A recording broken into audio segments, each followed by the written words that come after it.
Got all of that. There's a couple of small items of business today. The latest quarterly is available, and you guys have seen it already. I want to thank Mrs. Dawn Morrison for her contribution again.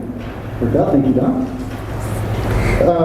It's her second part of A Matter of Grave Intrigue, where she's walking through the Lebanon Christian Church graveyard, churchyard, and identifying the famous Ward County people who were there, which is wonderful. All right, and then our work in the courthouse continues, but I have to say, admittedly, at a slow pace. We're going slow. We're moving heavy objects or, whatever. That takes time for me. But we're slowly moving all the stuff back from storage into the courthouse, and we're going to have a beautiful space when that's done. Just really rolling. In the newsletter, we shared that our member Gail O'Neill passed away. She was a sweet lady. She would drive from Middlesex County to come to our meetings. She's a regular. She's here all the time. Related to Gloria and Henry as well? Cousin? Okay. Sorry to see her go. She was a smiling face in the crowd. So, if you haven't paid your dues already, we need the money, so pay the dues. $35 for regular members, $50 if you want to be a sustaining member and help the society out. Any old-timers in here still charter members? Do we have charter members? I'm one. There's still a few hanging on here.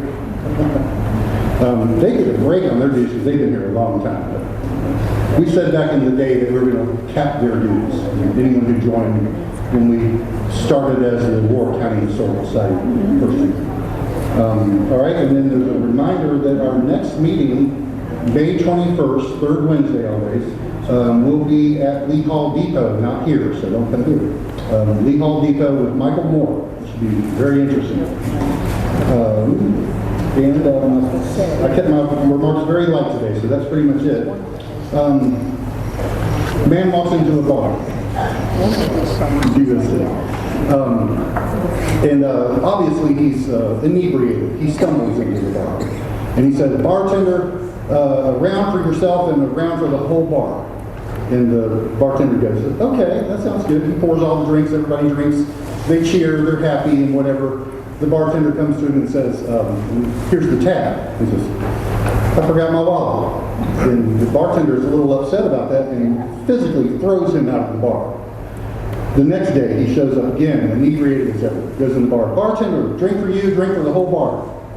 And the bartender said, well, certainly, after getting thrown out like that, he wouldn't just come back in here. So he pours the drinks. Everybody drinks, they cheer. It's all good, whatever. And he comes to the guy and says, okay, well, here's the tab for today. Forgot my wallet.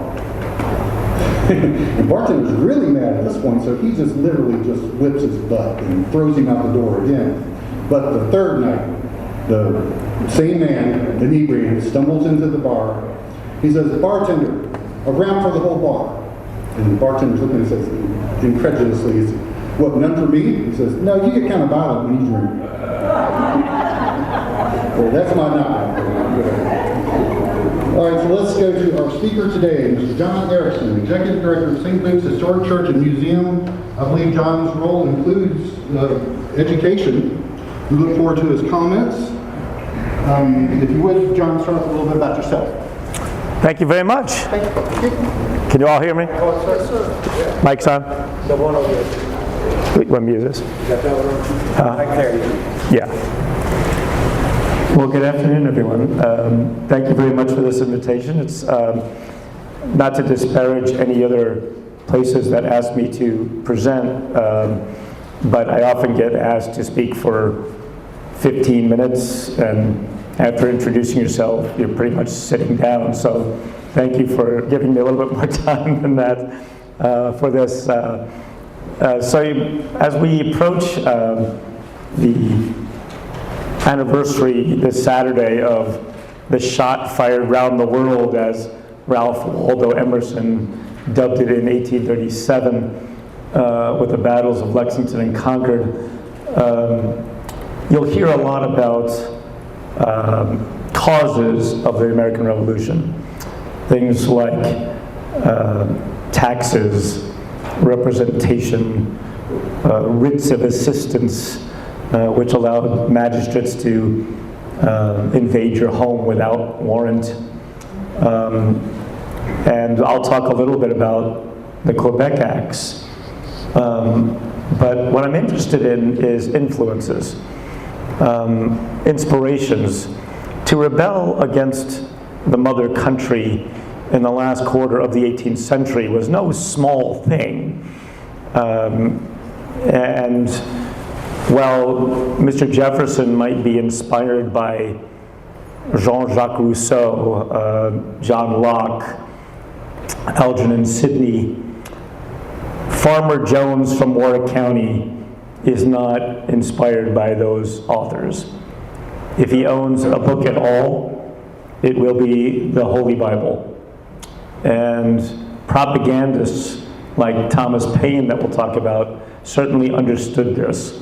If you're going to reach the masses, you are going to couch your language in very religious conversation. So while the American Revolution is not a religious war in the same way that the wars of the 16th and 17th centuries were, the French wars of religion, 30 Years' War, 80 Years' War, even the English Civil Wars, what I talk about with the American Revolution is that religion is the grammar of the revolution. This is the way people are going to converse about it. Everything was seen through a theological lens. And of course, the role of the church in everyday life was much greater. So the Warwick parish would have been involved in the legal system, it would have been involved in education, what we now call social services.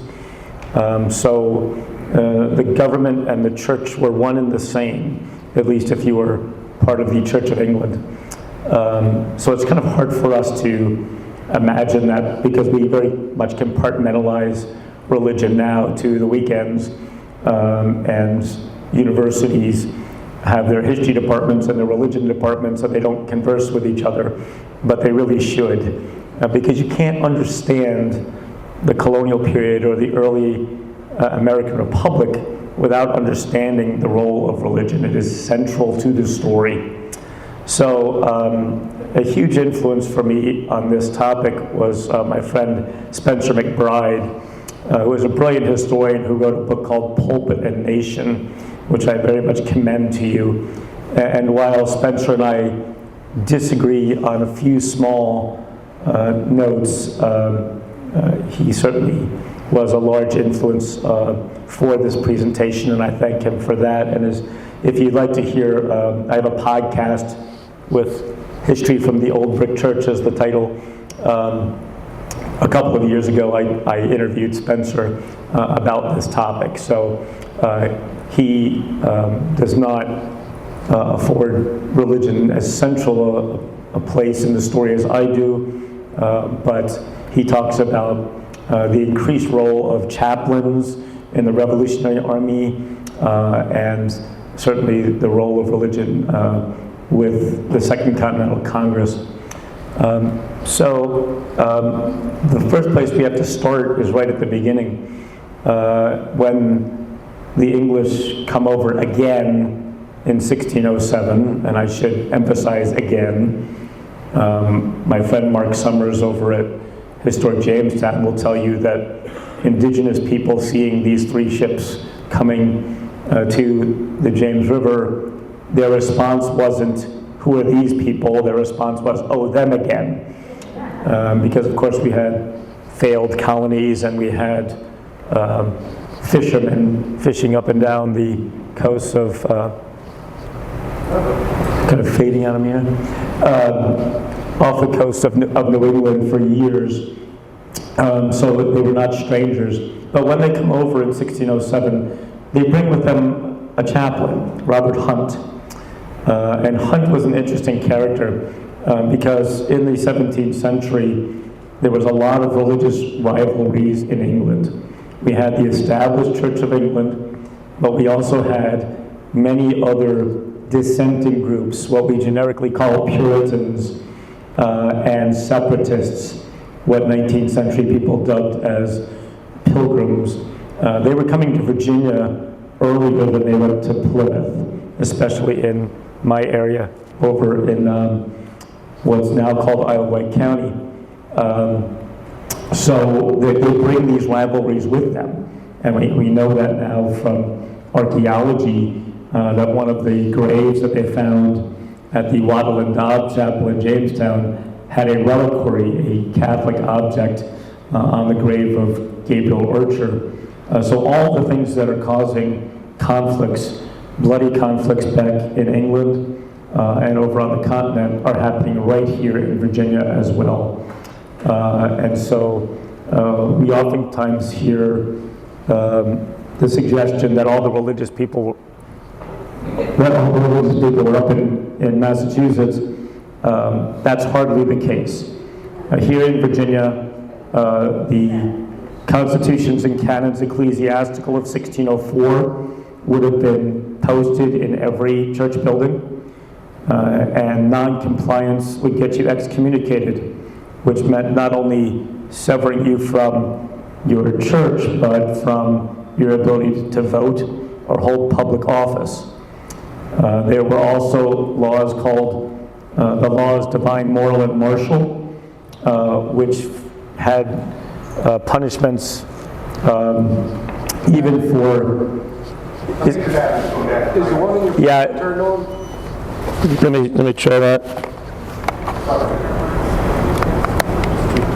I've never heard you do that before. I'm not seeing a light coming on this. That's on position. That was on there. You got a green light? Can you all hear me from this? Hey, Darcy, cut it on. These batteries. See that? Can you all hear me from this mic, or? No, it's green light on the mic. Yeah. If I'll be much more comfortable with this anyway. I got a big New York voice. I think I'll be able to be heard, Speak up. and I'll be much more comfortable with that. I'll hold it up. Is this better? Yeah. Okay. So the laws, divine, moral, and martial, even for profaning the name of God, would get you the death penalty. These are very religious people. There's no such thing as a secular world in the 17th century. Secular in those days meant you weren't part of a religious order in the Catholic Church.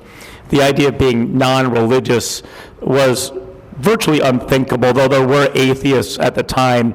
They certainly were not vocal because they would land you in prison at the very least, if not getting you the death penalty. So it was very crucial for these English people to convert the indigenous people here to English Christianity.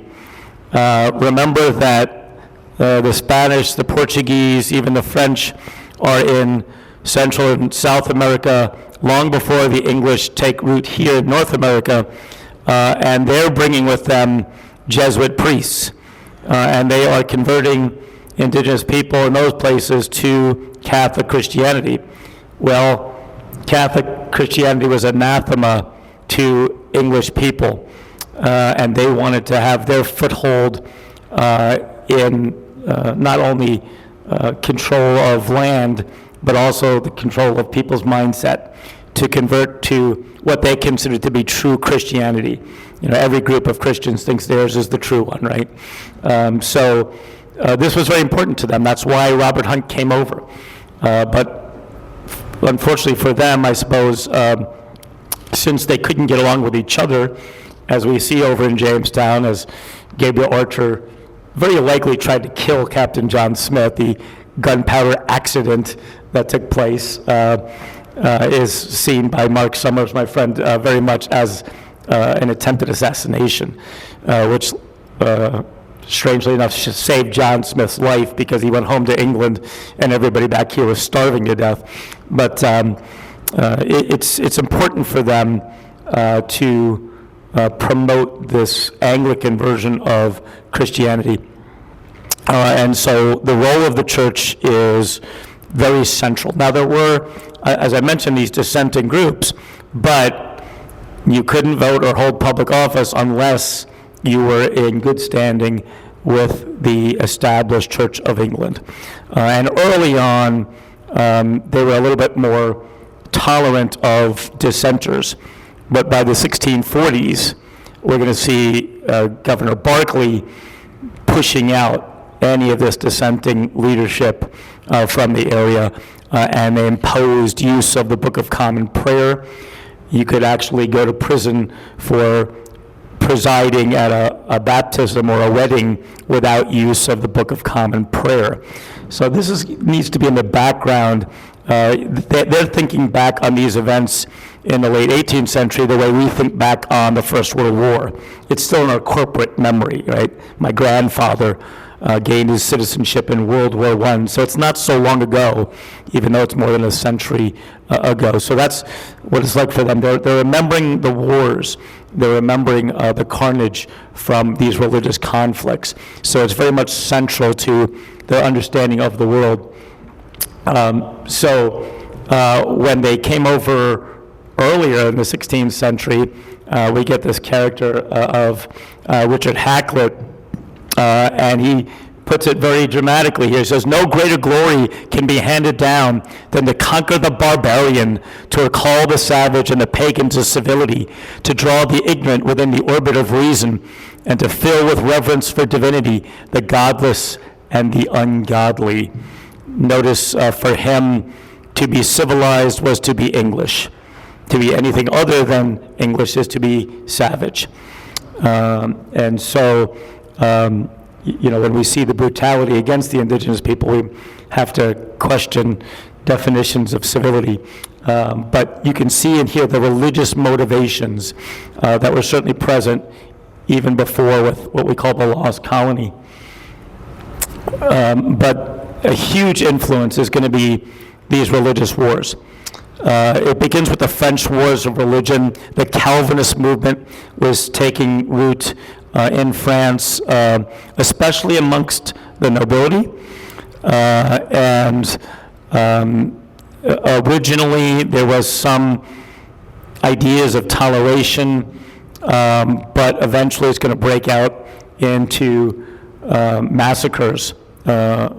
And they're going to fight for a number of decades, and in the end, after millions of casualties, Henry of Navarre will declare himself a Catholic once again because he quipped, "Paris is worth a mass."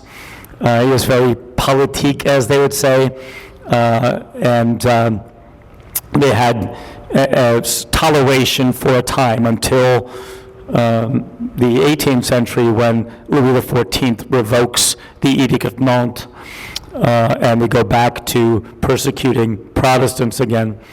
Then we've got the Dutch Wars of Independence, often called the 80 Years' War, which is rebelling against Spain because Calvinism was moving through the Netherlands.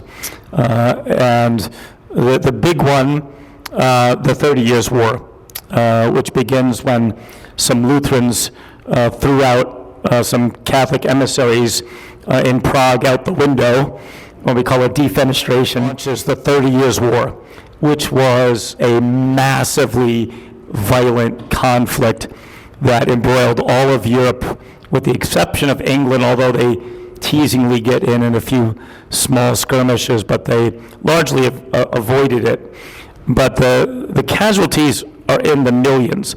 We're talking about World War I level casualties in a much smaller population in the early 17th century. It took the German states 100 years to recoup their population from the 30 Years' War alone.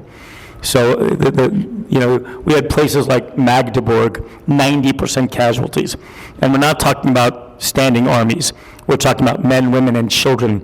There's artistic renderings of infants being skewered on spikes and paraded around the city, all in the name of religion.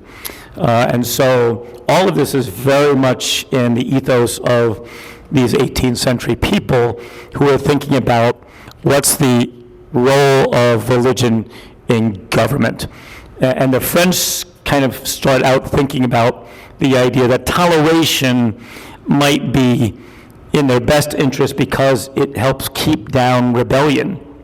So the earliest ideas about religious freedom weren't about individual freedoms. It was what's best for the state. What's the most stable thing? And we were never going to get the genie back in the bottle after the Reformation, right? So being tolerant was seen as being politically expedient. We may have laws that prevent people in minority religions within a certain nation to be limited in their rights. We may not kill them for it, right? That's kind of the beginning stirrings of what we now would call religious freedom. And England's going to go through their big conflict from 1642 to 1651 in what's most often now dubbed the War of the Three Kingdoms, because it involves Scotland and Ireland.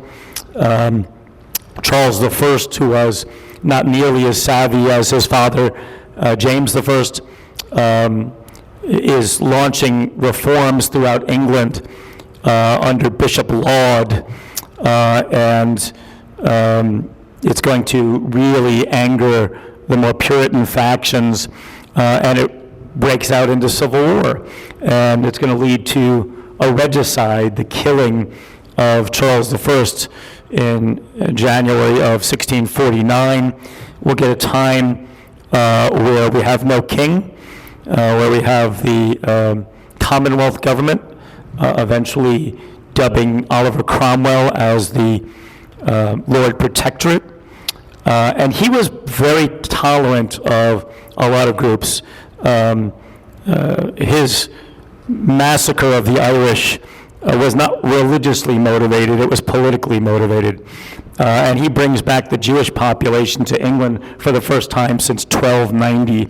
So he was very tolerant, but he's gonna die in 1658, and by 1660 they're inviting Charles II to come back on the throne.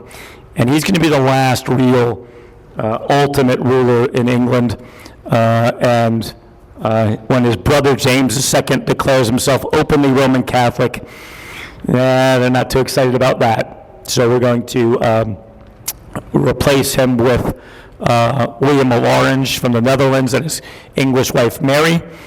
You've heard of William and Mary. And we'll get an act of toleration. But that act of toleration is not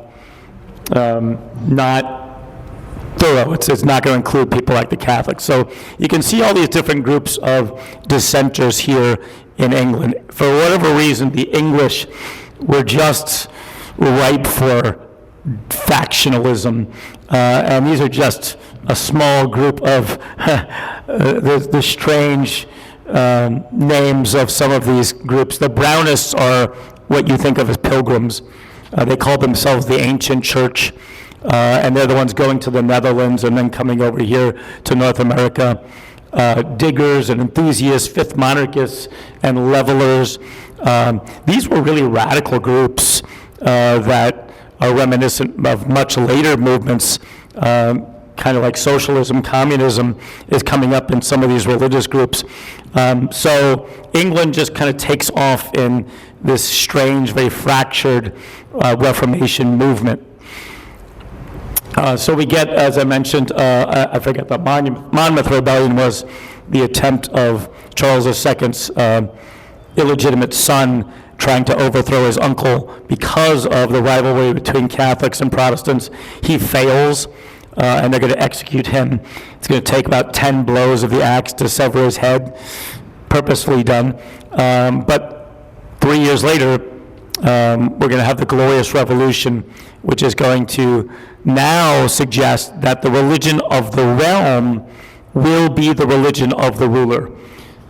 Before that, the ethic was always cuius regio, eius religio. His realm, his religion. You're whatever your ruler tells you to be. Now we're going to say, no, the ruler of England must be a member of the Church of England. No more Roman Catholics, no more dissenters, nothing like this. It's always going to be the established church, the one you paid your taxes to. And as I mentioned, the 1689 Act of Toleration is going to extend a level of toleration to most Protestant groups. The Quakers still get a lot of ugliness in this period on both sides of the Atlantic, but there's a a larger level of tolerance as we go into the 18th century. In the early 18th century, we're going to start seeing some interesting religious movements like the First Great Awakening. This is a religious movement that highlights the personal relationship between the Christian and God. And they talk about, having this personal experience of recognizing your sinfulness and needing a Savior and accepting Jesus. And this is a very new way of understanding Christianity. Christianity was always much more corporate. It was much more about the body of Christ, not about individualism. But this new theological movement is going to change the way people think politically, right? Because if my salvation is now dependent solely on my relationship with Jesus, then a king telling me what to think theologically isn't going to cut it, right? So it's going to start to influence this idea of individual rights. And you're going to see people like Jonathan May, who grew up in New England. One of his sermons, John Adams suggested it was like a lightning bolt amongst the citizens as he's advocating, and he's going to go beyond tolerance. He's going to say tolerance is arrogant. Tolerance suggests that the powerful government, out of their great graciousness, is going to allow me to exist.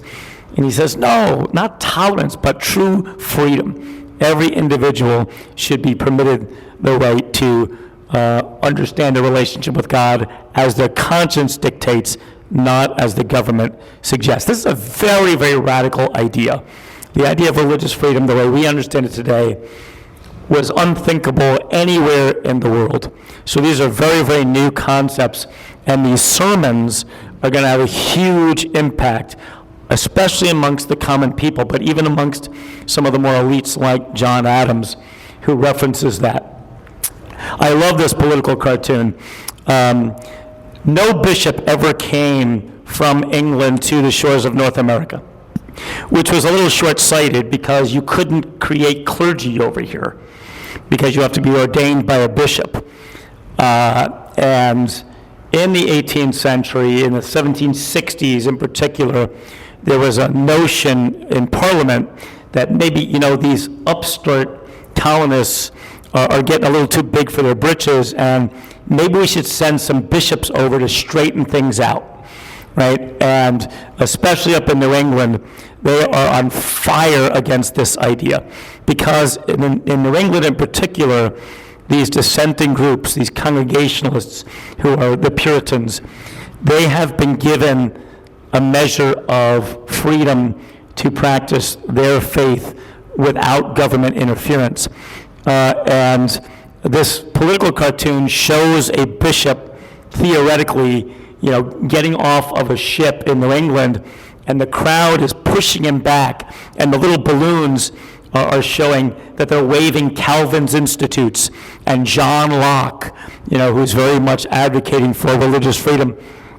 And so years after the war, John Adams is writing to a would-be historian and a clergyman named Dr. Jedediah Morse, and he says, who would have imagined that our apprehension of episcopacy, read bishops, would have moved us to rebellion? And he goes on to say that an English bishop would have not just ecclesiastical authority, but political authority. And they would change the way we would have to do our weddings and our funerals, and that any theology that was separate from the Church of England would be considered heresy and punishable by law, right? So the threat of a bishop was very much acute. And here's a quote from Isaac Backus. I won't read that whole thing. But again, it's suggesting that we are inspired in our religious points of view from God through the Bible directly. We don't need a bunch of bishops to tell us what to believe. We don't need a government to tell us what to believe. This kind of sentiment is growing throughout the second half of the 18th century. 1772, things are getting a little more heated and there's a chaplain he's playing on Martin Luther's idea of two kingdoms. And there's the kingdom of heaven and the kingdom of this earth. And his sermon basically says, look, in the kingdoms of this earth, it's imperfect. There's always going to be things we complain about. But you should strive for the kingdom of God. Don't worry so much about the kingdoms of this earth. So if you're getting overly taxed, if you're getting some of your rights removed from you, no big deal, because you're destined for the kingdom of heaven, and that's where the action's really at. So obey this governing authority that's been placed by God to govern the kingdoms of this earth. I don't think that swayed too many of the people on the House of Burgesses. And we're going to see where a local repeating of this sermon is going to launch into a major rebellion. I consider this May event of 1774 to be Virginia's first act of rebellion, and it is religious in nature. The only person who could call for a day of fasting, prayers, and humiliations was the king through his bishops. By the House of Burgesses saying we're going to do this, we're basically telling the king, we're now in charge of our religious affairs, not you. This is a major act of rebellion, believe it or not. And Jefferson has to write to his New England brethren to figure out how do we do this, because the Congregationalists are very used to having days of fasting. The Virginians had no idea how to do this, so they had to get some instructions.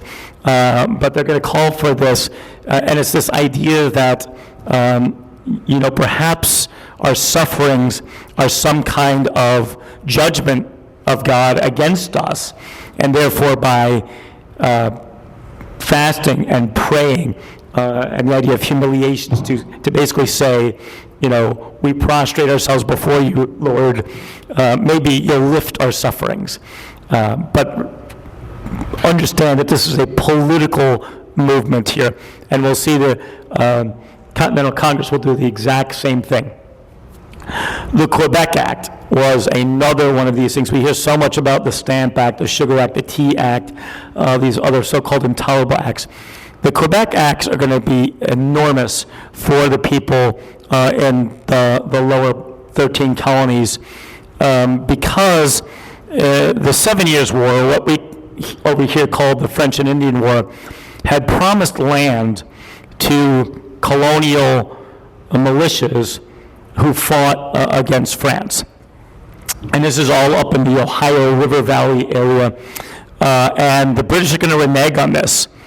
And what they're going to do is grant some of this land to Canada because they're having some problems with the French Canadians, and they're going to give them some of these land grants. And on top of that, they're going to give, for the first time, broad religious tolerance to these Roman Catholics. Now, again, you have to understand that in these 13 colonies, Catholicism is very much under the radar. There's no Catholic Church in Virginia until 1790, okay? So it's a very pro-Protestant majority, and so they're on fire about the Quebec Acts, both because it hurt their purse strings in having land that was promised to them taken away, but also this idea that the crown is dictating religious policy is also going to upset them quite greatly here. So this act in 1774 is going to be a major, major influence. On our side of the James River, meaning where my museum is, the south side, there was a parish called the Bennett's Creek Parish. And it's now called Glebe Church. And there was a minister named John Agnew who had come over from Portsmouth, and he's going to parrot this sermon that Reverend Hensley did in 1772, and this was not unusual in the 18th century. You could borrow somebody else's sermon and preach it as your own, and nobody was going to cry plagiarism. So in those days, you could you could have somebody else's words and preach them as your own. And this was the big loyalist sermon, Matthew 22:21. Agnew's going to be preaching this at a Wednesday evening ladies gathering in June of 1775, so just a couple months into the war. And two of his vestrymen are going to come in and interrupt him and say, "What are you about, sir?" And he says, "I'm doing my master's work." And they said, "Which one? Your master in heaven or your master across the sea?" And he said, "Both." And they said, "Sir, you will come out of this pulpit voluntarily, or we will remove you forcibly." He came out of that pulpit. They put him in jail as an enemy to liberty. Remember, we don't have a constitution for many years, another 12 years later. So they're doing all kinds of things, right? And they lock him up. He gets out, and he flees up into Canada. He joins the Queen's Rangers and is captured late in the war by the French. Very interesting story. And he actually sues the British government after the war for lost wine. Not communion wine, by the way, just his own personal wine. And he wins. He's given compensation for it. But this is an extraordinary thing. And if John Adams was anywhere near accurate, imagine being a clergyman in Virginia or anywhere else in the 13 colonies, and you've got a third of your congregation is patriot, a third is loyalist, and the other third is going, well, we'll see which way the wind's blowing. No matter what you say, you're going to be in trouble with somebody. And they're going to stop paying their Anglican ministers in 1776. And we'll see the numbers.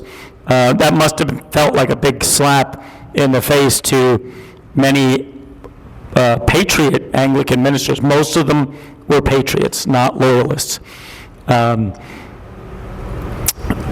If you've seen the Hamilton musical, you all know about this conflict that's happening before the war. Pamphlets were kind of the social media of the 18th century and the 17th century before that. And Reverend Samuel Seabury up in Westchester, New York, is going to write a pamphlet under the pseudonym of a farmer. He's not owning his religious background, and he's going to condemn the Second Continental Congress, and he'll use some very strange logic in his condemnation of the things that the Congress was calling for, like non-importation acts. And he says, if I'm going to be enslaved, I'd rather it be by a lion than by a pack of rats. And he basically says they don't have any authority to even be gathering. Only the Parliament can authorize this. This is an act of rebellion, and it's not going to help you. It's not going to harm the crown. It's going to harm the Irish and the people in the West Indies and yourselves, and it's not going to really have the intended result anyway. Well, a young upstart 19-year-old student at King's College, now Columbia University in New York, by the name of Alexander Hamilton, is going to respond. And he's, this is extraordinary, Seabury's 26 years older and very erudite, very well-read, and Hamilton is going to take him on as if he was a much older man, and he's going to basically appeal to natural rights. This idea that rights that we have, like freedom of religion, are not those that come from government, but they come from nature and nature's God. And so to deny those rights is an act against nature, against God, and it is the duty of the Christian person to rebel against that tyranny. And they're going to go back and forth with pamphlets. Some of it devolves into very middle school kinds of barbs against one another. But there's that divide between the idea of the monarch being put in place by God and the idea that there's a contract between the governors and the governed, a contract that can only be legitimate if our natural rights are upheld. Again, a very interesting, somewhat theological take on the role of government. I talk about the myth of loyalist clergy. When I first started at St. Luke's about a dozen years ago, it was my assumption that most of the clergy were loyalists because they took an oath to obey the monarch as the governor of the church. To this day, Charles III, King Charles III is the governor of the Church of England. And people took oaths very seriously. And so it was my assumption that they were mostly loyalists and they fled back to England at the beginning of the conflict. Not true at all. The vast majority were, first of all, born in Virginia. That's going to tell you where their loyalties lie. Virginia, they would call home. They would call it their country. They're not referring to England or Great Britain as their country. They're referring to Virginia as their country, as they would do well into the 19th century, right? And so they tended to back their patriot neighbors. So we've got most of them being born in America. The ones coming over from Great Britain, a large part of them are coming from Scotland, which was always rebellious against the Church of England to begin with. There's only 13 known loyalist clergy in Virginia. Now, there's some that we don't know. But, again, if we just look at the odds here, the vast majority are patriot people. So it must have been exceedingly difficult to have the rug pulled out from under them when they stopped paying those government salaries, right? We've got various committees on safety, and I'm sure you'll hear a lot about these as the VA 250 commemorations are coming up. These are local gatherings where they are providing for the potential for conflict. They're seizing sometimes armaments in order to back the coming conflict. And many of the people on these committees of safety are the clergy themselves. And we had one over, we had two actually from our Newport parish over in Isle of Wight, Reverend William Hubbard and Henry Burgess, John Henry Burgess, who were on these committees, so they're patriot people. We also had a guy named Reverend Duncan who only lasted a few months because he was a loyalist, and they just booed him out of the parish.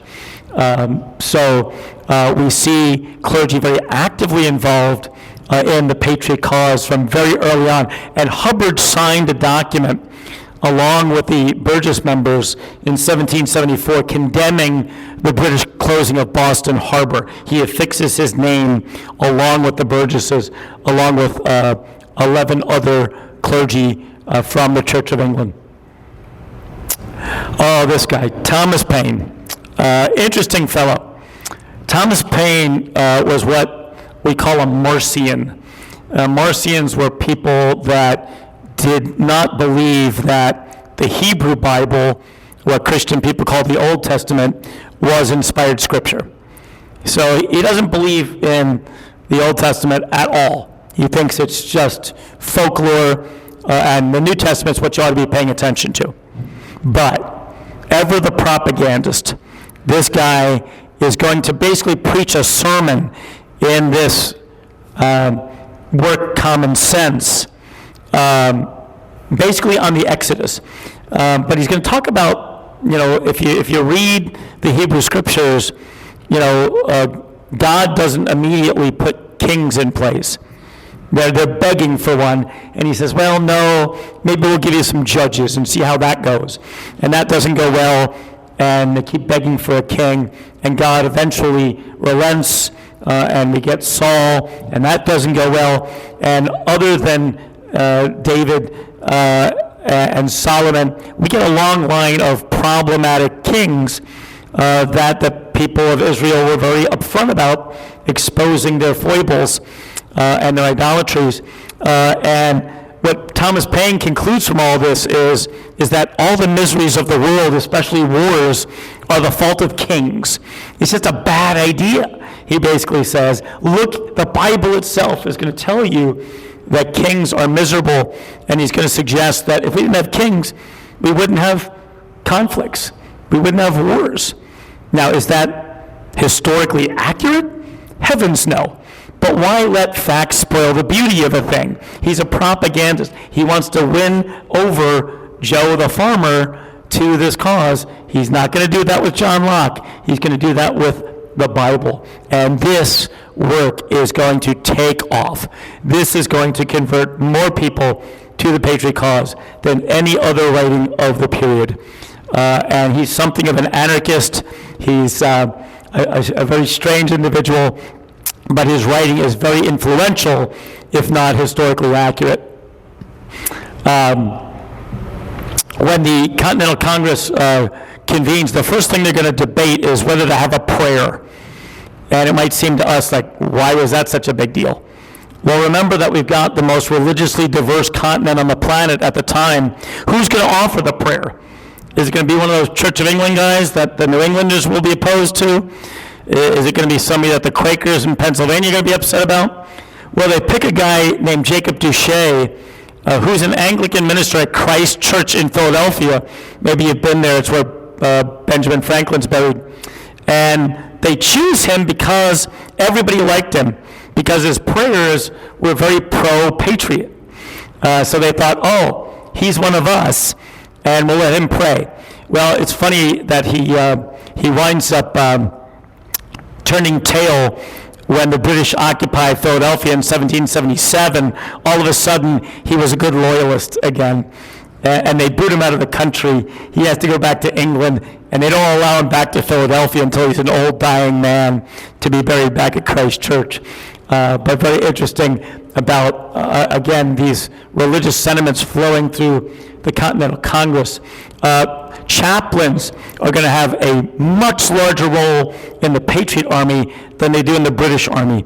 And part of the reason for this is Washington understands very acutely that he's got a major problem in that these are not regular army people, right? The regulars were the British. And by the way, that's what they were yelling on the midnight ride, was not the redcoats are coming, but the regulars are coming. The regulars. They're not regulars, they're just farmers, right?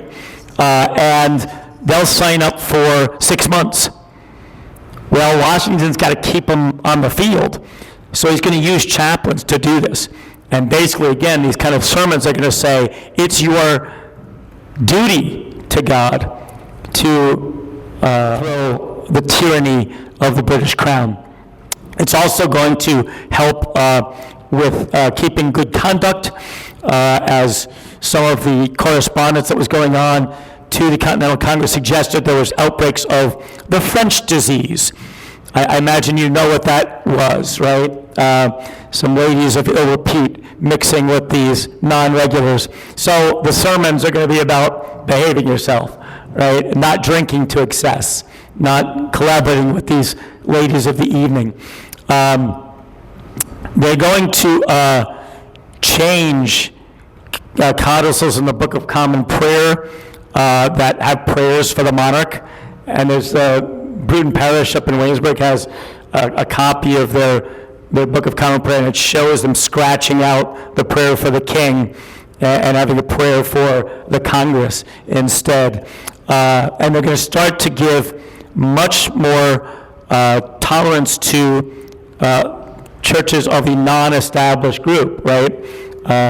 Washington, if you read his letters and his writings before the war, is a good Anglican boy, right? He has a prejudice against Catholics. He has a prejudice against some of these dissenting groups. But when he becomes general of the army, he's realizing that I got to win over these New Englanders, many of whom are Irish Catholics. And his views change. And by the end of the war, he becomes a champion of religious freedom. If you've ever read his letter to the Touro Synagogue up in Newport, Rhode Island, to bigotry, no sanction, to oppression, no assistance, right? Insisting that this new government will not be involved in religious bigotry. There's going to be much more tolerance of other groups. They're going to, even though all of the Virginia chaplains were Anglicans, they're going to allow some of Baptists and other groups to come in and preach to their groups within the troops. The chaplains in the regular Army of Great Britain are going to be basically lieutenants, and in the Continental Army, they're majors. So they're getting paid better because he wants this good religious influence over his troops. Every clergyman in Virginia was required to take an oath of loyalty now to the government of Virginia rather than to the king, right? We had other turncoats besides Jacob Duché here in Virginia. Reverend William Andrews, John Bruce, and William Harrison, and Thomas Price all touted themselves as being patriots, also signing their names to that document I mentioned earlier condemning the British closing of Boston Harbor. So their sympathies at the beginning of the war are with the patriots. But once again, when the British were occupying Yorktown and they're in the midst of that force of the British, they suddenly have a conversion experience and they're good loyalists again. Bad choice, because of course we know how Yorktown works out. And what's interesting to me is that they were turned over to Washington's forces, and they could have been dealt with very harshly. This could have been considered treason, but they were allowed to go home without any fine or harm. So interesting note of generosity amongst these folks. Again, what I want to suggest to you is several things. It's not a religious war, right? The war is largely about what we consider now secular concerns. But again, there's no such thing as a secular concern in the 18th century. My friend Tony Williams wrote a book years ago called The Hurricane of Independence. And he's talking about this hurricane that swept up through the Atlantic coast in September of 1775. So just as the war is getting going, there's this major weather event, and everybody interprets it theologically, right? Weather was an act of God. And one side, of course, said it's God obviously declaring his displeasure with this illegal rebellion. And the Patriot says, no, it's God calling us to stay true to the principles of the revolution and testing us to see whether we have the fortitude to keep going. Everybody thinks about things through the lens of religion. You know, Jefferson was a very unusual guy. He talked about himself as being a religion of one. Nobody had ideas quite like his, and he has a version of the Bible where he rips out all the miraculous events and just makes it about the teachings of Jesus. Very much of that notion of God as the clockmaker who winds up the world and lets it go, right? Deism, as it was called. Deism is not prevalent in the 18th century, but some of the more elites like Jefferson adhered to those sorts of things. But as I say, religion is going to be the grammar of the revolution throughout the entire conflict and into the early American Republic. And it's one of the great myths of America that we were born in religious freedom. We're going to hear this a lot every Thanksgiving time. I heard it at a recent presentation I gave to the DAR. In their little ritual at the beginning, they talk about being born in religious freedom. Ask the Quakers if you were born in religious freedom. We were hanging them up in Boston, throwing them in jail here in Virginia. You had to pay taxes to your local parish. It was your highest tax here in Virginia. You could not vote or hold public office without being a member of the Church of England here in Virginia. It's not until Mr. Jefferson's Statutes for Religious Freedom that we really get anything close to what we would think about as religious freedom. And then we're going to get the First Amendment, the Constitution, and Article 6 in the main body of the document. Basically, again, no religious tests for holding public office in Article 6. First Amendment saying that there's no establishment and no interference with the free exercise of religion. All of those things only apply to the federal government. The states could still have establishment laws, and they did all the way up until 1835. The last one was in Massachusetts.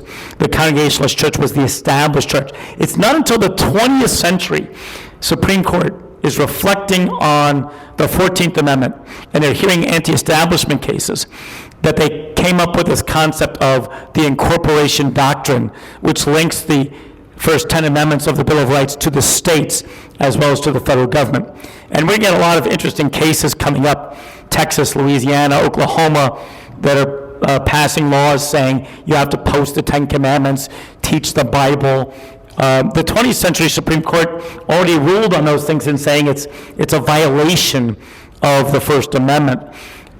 I don't know what the 21st century Supreme Court will do, but as an institution, St. Luke's very much is biased in this. We say if there isn't religious freedom for all of us, there really isn't religious freedom for any of us, because it's not always going to be your brand of religion that's in power. These are things that our frame is called natural rights. No government can take them away from us unless we allow them to, and then we're allowing them to be tyrannical over us. So it will behoove us to learn this history well, because it still impacts us today. And I'll open up for questions.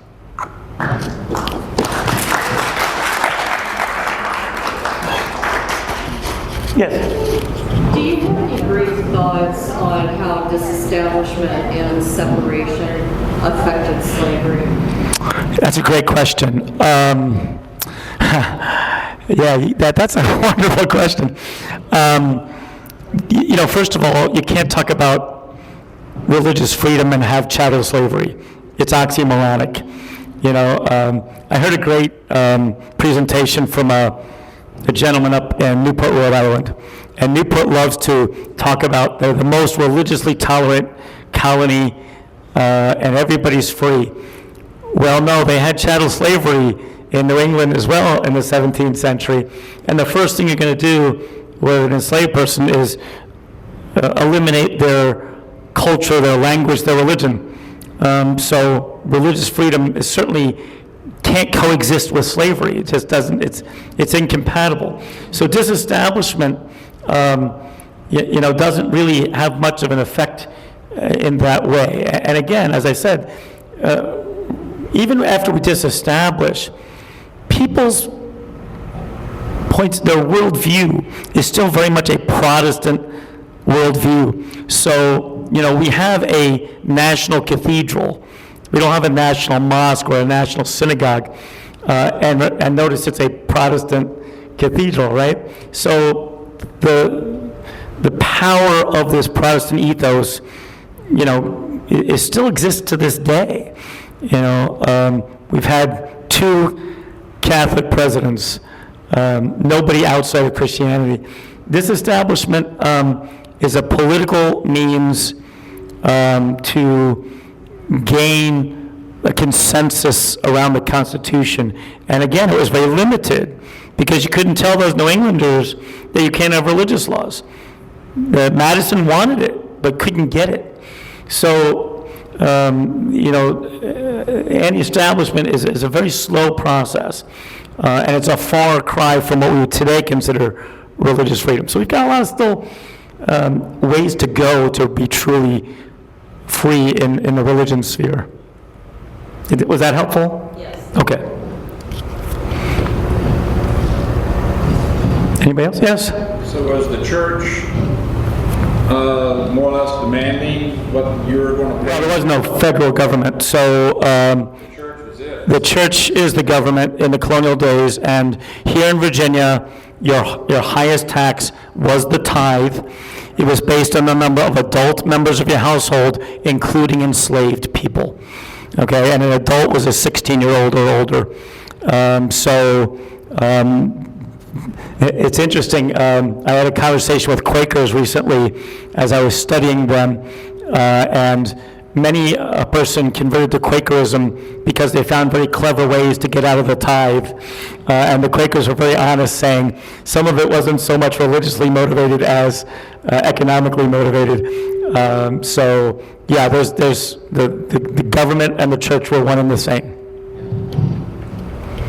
And in every one of the 13 colonies, you had to be a Protestant Christian to vote or hold public office. So even those tolerant people in Pennsylvania with their Quakers, you had to actually take an oath that you believed in the Trinity and that you abjured against the Catholic position of transubstantiation.